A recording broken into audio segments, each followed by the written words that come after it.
Nafisa, death reference এবং আপিলের যে শুনানির রায় ঘোষণার দিন ধার্য করা ছিল আজকে, সেই রায় দিন ধার্য করার পরও কিন্তু আজকে সেই রায়ের মানে এক কথায় রাষ্ট্রপক্ষের আবেদনের প্রেক্ষিতে সেই রায়ের দিন পিছিয়ে 31 আগস্ট করা হয়েছে।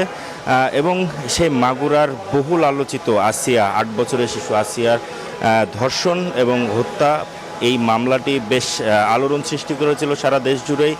2025 সালের 5 মার্চ ঘটনাটি ঘটেছিল মাগুরায়, এবং আসিয়া তার বড় বোনের বাড়িতে বেড়াতে গেলে তার বোনের শ্বশুর এই ঘটনাটি ঘটিয়েছিল, এবং পরবর্তীতে তাদের মামলার প্রেক্ষিতে, অভিযোগের প্রেক্ষিতে তাদেরকে গ্রেপ্তার করা হয় এবং নজিরবিহীনভাবে একটি নজির সৃষ্টি হয়েছিল বিচারিক অঙ্গনে, যে 13 দিনের মাথায় এই মামলার রায় ঘোষণা করা হয়েছিল বিচারিক আদালতে।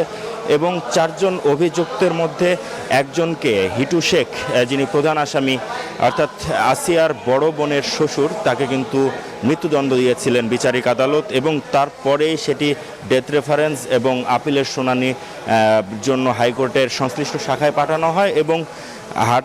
এবং হাইকোর্টের যে বিশেষ বেঞ্চটি করা হয়েছে, সেই বেঞ্চটি আজকে রায়ের জন্য দিন ধার্য রেখেছিলেন। তবে রাষ্ট্রপক্ষের আবেদনের প্রেক্ষিতেই কিন্তু এই রায়ের দিনটি পিছিয়ে 31 আগস্ট অর্থাৎ আগামী সোমবার করা হয়েছে। নাফিসা। জি, ধন্যবাদ আপনাকে আমাদের সঙ্গে যুক্ত হবার জন্য। পদ্মা সেতু, মেট্রো রেল এবং এলিভেটেড এক্সপ্রেসওয়ে নির্মাণের গর্বিত অংশীদার বসুন্ধরা সিমেন্ট।